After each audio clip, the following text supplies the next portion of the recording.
and now we are discussing And Blood. And I'm joined by the writer, director, editor? Not editor, but Um, producer. Yeah. Producer. Okay. And who are you? My name's Caitlin Stow. I'm a director from Corvallis, Oregon. I am part of a film collective up here that focuses on no budget, community oriented filmmaking. So all of our films are super inclusive, accessible. We're really focused on making sure people from, all different types of backgrounds have access to filmmaking. So that's sort of our thing. Yeah. Um, Now, And Blood, at first glance, I mean, it really feels like sort of like it's sort of a loving recreation of that Night of the Living Dead style. Yeah, exactly. But what was the inspiration or the impetus behind the making of And Blood? It's a little convoluted. We had written the collective. Well, I wrote it, but the collective all conceived of a feature film that was sort of a drama about a 12-year-old finding, truths about life through her love of zombies. And so we realized there was a pivotal scene in that feature in the script that called for her to be watching an old zombie movie on TV. And we thought, well, wouldn't it be fun if instead of getting just some public domain thing, if we made something that she could be watching that would be, that, and then we could have it follow specific emotional beats that would help her through the scene. That feature has since been sort of tabled, but this came out of it, where we made this film that's supposed to be a film within a film, or a clip, just a piece of an older film. We just tried to make it as best we could as just an opportunity to make something together. Yeah. It really works. One of the other films in the festival, a movie called Microdosing, about mushrooms from another world. There's the director created this whole world of these different animated characters. Like it's like basically he created his own version of like Adult Swim, and so throughout it, the characters appear and then are able to interact or provide like an emotional beat to go along with the story. I really appreciate that. I'm reminded also of like Fargo, where the kidnappers are watching a soap opera, and it's like Bruce Campbell from Evil Dead. Like, Right. it's great. I've seen a little bit of the behind the scenes video, but how long was the shoot? 2 days. We did it over one weekend. Yes. Yeah. And so, it, you built the set, Yeah. and the glass. And it also looked cold. It was very cold. So how were those 2 days? Like what all had to happen? Like how long was building the set a part of the 2 day shoot, or was that in advance? No, we actually, like I said, we're big on no budget filmmaking. We're all pretty lower or working class up here. So we actually, to build the set, we salvaged wood for a year. So we just sort of lived on free Craigslist and picked up any piles of scrap that came up. I mean, we didn't want to wait for a year, but that was, COVID hit. We had it all planned, ready to go, and then COVID hit. And so we were like, well, okay, I guess we'll just film this whenever COVID's done. And obviously that took forever. So we salvaged wood in that time. And I think we only ended up having to buy 2 panels of plywood. Everything else was salvaged. But the actual build took about 2 weeks, not of solid work, but, a day here, a day there. It took about 2 weeks. Yeah. And then the shoot it was cold, but it was a blast. It was the most people we'd ever had on set before, with all the zombie extras and everything. And yeah, it was absolutely fantastic. Yeah. It's fascinating watching and seeing some of the behind the scenes images, and then rewatching the film after that. It really doesn't feel like it's a couple of walls out in the field. It really works. And you also have a tutorial on making sugar glass, which is really helpful. There are a few panes of glass that get broken. Were those like one take? Did you just enough for the one shot, or we had about three panes, or we had about 3 setups, so we had 3 chances, and we ended up with extra glass at the end, which was great, that we got to do some extra stuff that wasn't planned.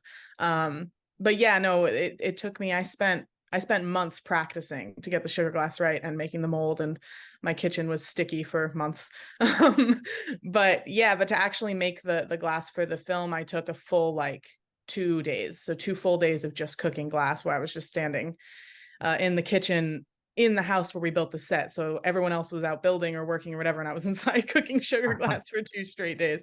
But yeah, it's Oh, very tedious and very fragile work. Yeah. yeah. Yeah. I would be, yeah, I'd be terrified that I would drop a pane before it even got to the Yes. actual set. Um, uh, so 2 days of shooting. How long was the post-production, like the editing and color correcting? Yeah, pretty fast actually. I mean, because it was in black and white, I don't think we did any color. We shot in black Right. and white. We just left it, which the light in the house ended up great. We took some just clear plastic, like painter's plastic, and Mhm. we didn't build a roof, so we took some painter's plastic and we stretched it over top the 3 walls and just let the light be diffused through that, and it was just beautiful. Everyone was just glowing, so we didn't have to do anything in post to make the image Wow. what we wanted, which was wonderful. But it was edited by Saskia Madlener, and she's a professional videographer. She works mostly on documentaries, but so she got it edited in the span of, I think, I don't know, a week maybe. Got it all put together, and then the sound took about the same amount, so it was done pretty quickly. And the sound was fun because our sound engineer Matt, he was really big on making sure that the sound was authentically 60s. So making sure it was mono, making sure it kind of broke here and there where, it didn't have to, just to make it sound kind of older, which was fun. And then our composer Joey took about probably 3 weeks to a month to make that score. And he scored to the film. So we finished the film first, sent it off to him, and he sort of had the same ethos as the sound engineer, where he was like, well, I want this not only to sound like it's from the 60s, but I want to make it as if we were making it in the 60s. So he put away all of his electronic, like moderns. He said, I'm only allowed to use instruments that could have existed in 1967. So he used, I think, a purposefully out of tune piano and drums, and that was about it. Yeah. It really all comes together and works. I've watched this both on a TV and wearing headphones, and the mono really works. It's really that sort of I mean it's a very great reproduction of that Night of the Living Dead, Carnival of Souls kind of feel. Yeah. Wow. So you're saying it was mainly natural lights coming in? Yeah, it was all Wow. natural That's light. We didn't use any. Sorry, my cat no. is making a lot of noise. We All didn't right. use any no powered lights. It was all just the sun. That's Yeah. incredible. And it does glow. That was my next question. I was like, how do you light for black and white versus color? Yeah. And it says, well, the sun. And then the makeup effects are also, they have that same kind of era specific feel. Who designed the makeup effects for this?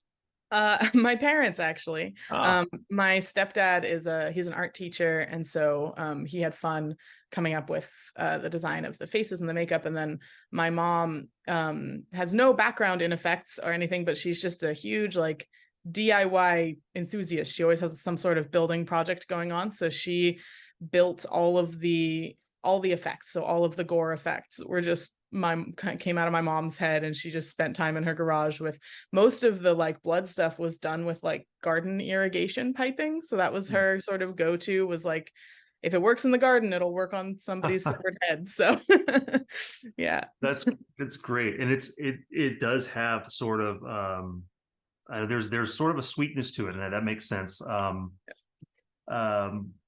so you said you used found materials, and you bought a few pieces of plywood. What was the ultimate budget for And Blood? Oh goodness. I think over time, because we had a couple false starts, so it's hard to say, because when I look at my actual like spreadsheet that's like, how much money did I spend on this, I'm like, well, a lot of that was like, COVID's over, let's do it, nope, it's back, so like that happened a couple of times. But I think I spent around $1,000 including all of that, and that was the couple pieces of wood, a couple false starts, some COVID safety materials, and then mostly food. Other than that, it was mostly food to feed everyone. Yeah. Yeah. It's important. It's really important Yeah. to feed everyone. The biggest part of all of my budgets on any film is always food. Yeah. Yeah, Yeah. we shot a feature length years back, and like I co-wrote it, I co-directed, I have a cameo in it, but my biggest thing is I was the catering guy. I Yeah. had it's like just always loading up and like, okay, here we go. Here's the stuff. My kid brother is one of the judges, and he really championed your film. He really Ah, and I mean we both grew up on Night of the Living Dead. Actually, my mom watched that film while pregnant with me in um, Home Alone while my dad was working a midnight shift. So like she was watching the late night horror movie alone in a sort of isolated house in Ohio, and so that's always stuck with me. I think somehow through the womb, that movie scares me in a way that nothing else does. yeah. But anyway, my brother last night he said, "Make sure that you say that I loved it." And so my brother Dan loved your movie, Amazing. although which makes it sound like I didn't like the movie, which is not. Well, anyway, I'll just say he says hi, and anyway, we're glad to have it.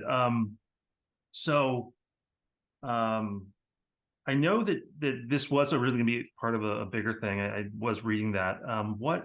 What's next? What are you working on? What's the collective working on next? We have a lot going on. We just wrapped a project in, well, right after that, not right after that, 6 months, 7 months after that, we made a food gore film that is still in post. Oh, So the post production has been like almost a year on that because we're writing all original tracks for it. Not like score tracks, but like pop songs. wow, So that's taking a long time. But also just the editing is crazy because it's sort of got a music video vibe, but it's another genre film. Lots of making the audience uncomfortable via food is sort of the goal. So uh wow. How is it a feature length? Is it a short? it's another short. It's probably going to be between 10 and 15 minutes long. um yeah, so that one was fun. We shot that, and then we just talked about this, the group, we haven't ever made just like a drama or a comedy. Like we're making all genre stuff just sort of by accident.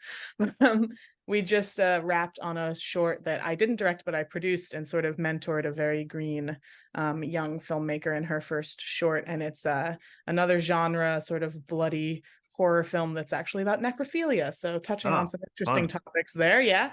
And then we're in pre-production right now on another of mine called Necking, which is going to be a fully nude romantic comedy about censorship and sort of why we're so afraid of our own bodies. Yeah, so that's sort of what's going on. We've got a lot going on. Yeah. Wow. I They all sound great. I can't wait to see them. Yeah. Yeah, and think of us if when you're submitting to festivals. Yeah.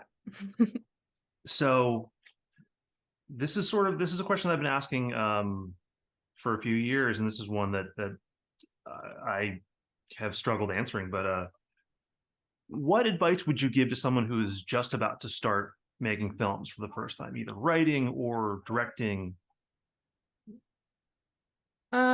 I'd say it's all about the people you surround yourself with. Like, for me, when I first started out, I don't know, probably 10, 11 years ago, trying to be a filmmaker, self-taught, like I said, very working class. So no Mhm. film school, no whatever, just teaching myself while working full time at restaurants or whatever. Trying to do it on your own is needlessly stressful. It's more stressful than it needs to be. And like, even if you find someone who you think is talented or experienced, if you don't vibe with them, it's just not going to be worth it.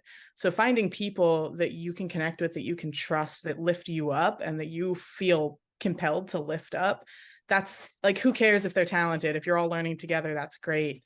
I think that's more important than finding like big shots who are going to bring energy that you don't want to your project. So find the right people and it'll all work out. Yeah. That's great advice. I mean, some projects take years to finish, and so that's you're basically in a sort of a marriage, like it's an artistic marriage, and yeah, if you don't work well together, that's a nightmare. Yeah. Uh, well, we've come to the final and I think the most important question. Um, what is your favorite pizza topping? I'm not saying this to be a jerk, I promise, but I really truly love pineapple on pizza. Pineapple, I don't sure. want to start anything, but I truly love it.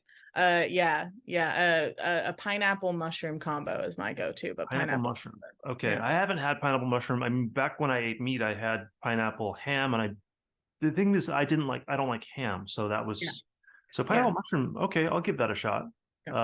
I know, you know, I know people who actually like anchovies on pizza. It's like I have no judgment. It's fine. But you are the first with pineapple, which is great. Um, maybe I should be asking deep dish or thin crust. I don't know if that even matters. I mean, personally, I'm for the thin crust because Yeah. I feel the deep dish takes over and then the toppings are not as satisfying. Right. It's basically like, yeah, it's bread with some Yeah. cheese and sauce. Yeah. Exactly. Yeah. Well, thank you so much for talking with us.